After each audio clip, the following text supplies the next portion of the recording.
ক্ষুদ্র বিষধর সাপ বাংলাদেশের মধ্যে যত প্রকার সাপ পাওয়া যায় তার মধ্যে এটার বিষ হচ্ছে অন্যতম। আর এটার দাঁতগুলো হচ্ছে খুবই ছোট, একদম সূক্ষ্ম প্রজাতির সাপ, কামড় দিলে সাধারণত এটা আর পাওয়া যায় না।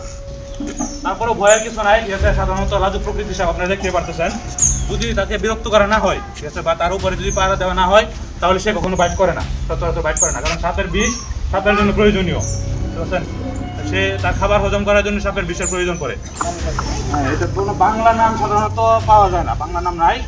তবে এলাকা ভিত্তিক এটাকে অথবা লোকালয় থেকে দূরে কোথাও অবমুক্ত করে দিই। আর যদি নির্বিষ সাপ হইতো তাহলে আমি আশেপাশে ছেড়ে দিতাম, কারণ সাপ পরিবেশের জন্য উপকারী। এই সাপগুলা প্রচুর পরিমাণ ইঁদুর খায়।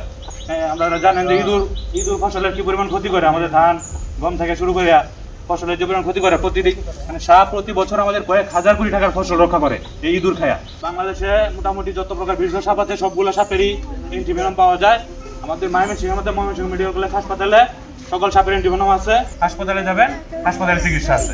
তারপরে যদি কোনো কারণে জানতে না পারেন, আপনারা সোজা ময়মনসিংহ মেডিকেল কলেজ হাসপাতালে চলে যাবেন। 2 ঘন্টার ভিতরে যদি যাইতে পারেন তাহলে সবচেয়ে ভালো। আর একটা বিষয় হচ্ছে, সাপে কামড় দিলে কখনো বাদ দিবেন না, মানে শক্ত করে বাঁধবেন না। আমাদের আগেকার দিনে প্রচলিত একটা আছে যে সাপে কামড় দিলে শক্ত করে বাঁধতে হয়। হ্যাঁ, বাঁধ দিলে আসলে তেমন কোনো উপকার হয় না।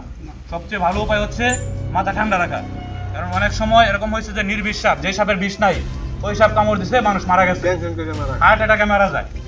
2 ঘন্টার মাঝে বা 100 মিনিট, প্রথম 100 মিনিটকে বলা হচ্ছিল লাইফ সেভিং। এই 100 মিনিটের মধ্যে যদি হাসপাতালে পৌঁছাতে পারে তাহলে আশা করা যায় সে সুস্থ হয়ে যাবে।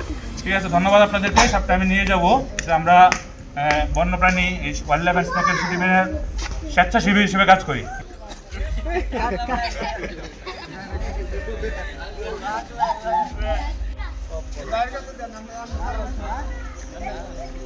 ঈশ্বরগঞ্জে একটা বিষধর সাপ আগামীকাল থেকে ধরে বস্তাবন্দি করে রেখেছিল। এখন রিক্সিউ টিম এসেছে সাপটিকে উদ্ধার করার জন্য। নদীতে আইসে বাসিয়া, নদীতে বাসিয়া দিয়া পরে এনে বসতে পরে দেয়া যায়। কোন জায়গায় পড়ছিল? এই কাঁচামাটা নদীর পারে।